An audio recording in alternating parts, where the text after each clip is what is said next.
So following the stats that made the rounds just about a week ago, comparing and contrasting Brock Purdy's games with both a full offensive roster and games with injuries. But looking at this immediately, I just thought there was a few crucial errors that disproportionately affect both sides of the equation here. So I just wanted to go through and run my own numbers for this comparison, and then I'm going to share what I got for that and just give a little bit more of my analysis. So the first thing that really stuck out to me in looking in these statistics is that there really wasn't any framework for what was considered whether or not these guys were playing or what would constitute for their absence. So you'd assume that it would really just be down to whether or not Debo, Aiyuk, McCaffrey, or Trent Williams here was hurt. But really going through the games, it seems a little bit more complicated than that. So it seems like for these statistics here, really the determining factor was whether or not it benefited the argument of this list. And I think that's why you have much more of an extreme result for these two sides. And then just picking this apart even further, the other thing that stuck out to me that just didn't really seem right was that you have in the caption below the stats being that there was only one loss listed to the left side, being when the 49ers are fully healthy, and that was the Super Bowl of last year. And then on top of that, the other thing I think that is easy to miss here is that the use of Trent Williams in this, I think, is a little bit questionable when we're talking about the 49ers having Debo, Aiyuk, McCaffrey, and Kittle for the past couple of years. Their use in these games obviously makes a lot more sense, but including Trent Williams, I just thought was really funny, particularly because he would just be one of the offensive linemen here, and Trent really is an excellent left tackle, but I just really think that including him in this is just really ill-intended, and it doesn't really make any sense because if we're looking at the stats here, I don't really think including him makes that much of a difference. He pretty much has played in every single game. But looking a step further into the numbers here, I think obviously why Trent Williams was included in this is you have his injury exit in the Baltimore Ravens game. And looking back to that game on Christmas of last year, probably was the worst game of Purdy's career with 4 interceptions. So I think that's obviously why you would want that game on the right side.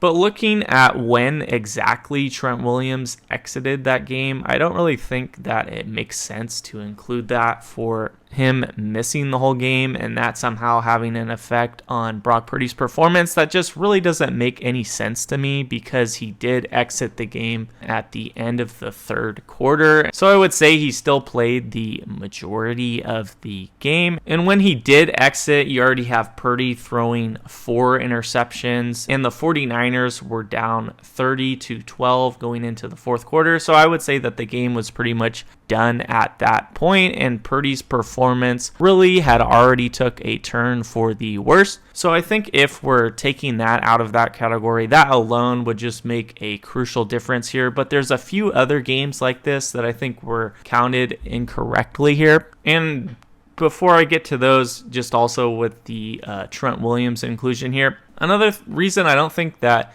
including Trent Williams makes a whole lot of sense for the sake of this argument is that the 49ers offensive line overall was probably one of their weak links and one of their most criticized things of last season. So if we're looking at specific stats, you have the 49ers offensive line finishing 24th in terms of pass protection for last year. So I really just don't think that including Trent really does much. And if anything, I think that the 49ers offensive line probably hinders Brock Purdy more than it helps him. But going into those other few games that I think got miscounted is the Cleveland Browns loss last year. Even though you have a few injuries again in that game, you still do pretty much have a decent contribution from all of these major guys here. So I would say that you definitely have to put that in the left category as well. And then another game that looks like was missed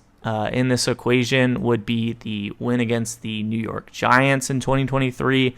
and you have Brandon Aiyuk missing that game there. So that win would be counted over in the right.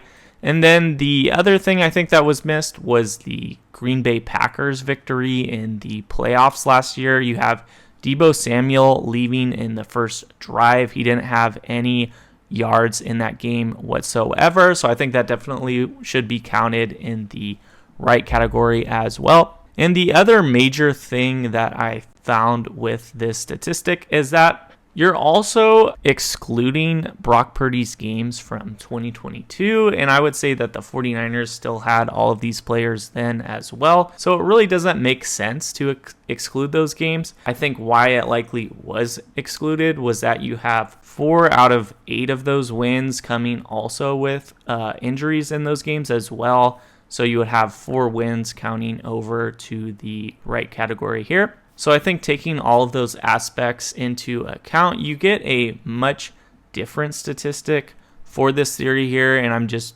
really keeping the idea the same. Again, I really don't think that the Trent Williams inclusion here should matter. And even if we are including Trent here, again, giving my argument for why I think that should be counted for the left side since he did exit so late and where the game was at when he did exit, it wouldn't make any difference here, and we're still following the principle of counting the games when the 49ers had their full offensive weapons and when they didn't.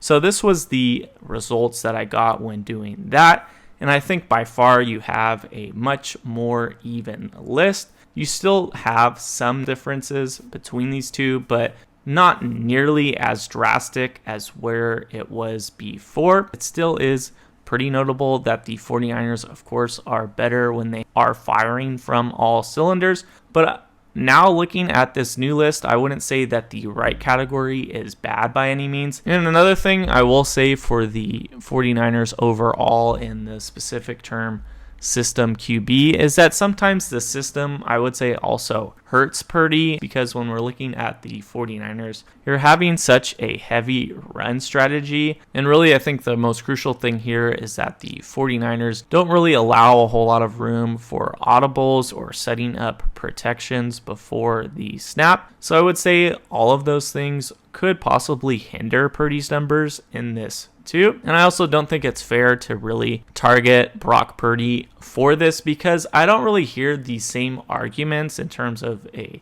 game manager or a system quarterback. I don't really hear that same criticism being made for other quarterbacks who also have a fair share of big names around them. And at the end of the day, football is still a team sport. It's not an individual sport such as boxing or combat sports. So I really don't like talking about the success of certain guys on one team to bring down another team member, in this case talking about the likes of Kittle, Debo, or McCaffrey, to really discredit anything that Brock Purdy has done here. So I just wanted to share my updated statistic on this as well as some of my thoughts. Appreciate you watching, and I'll see you later.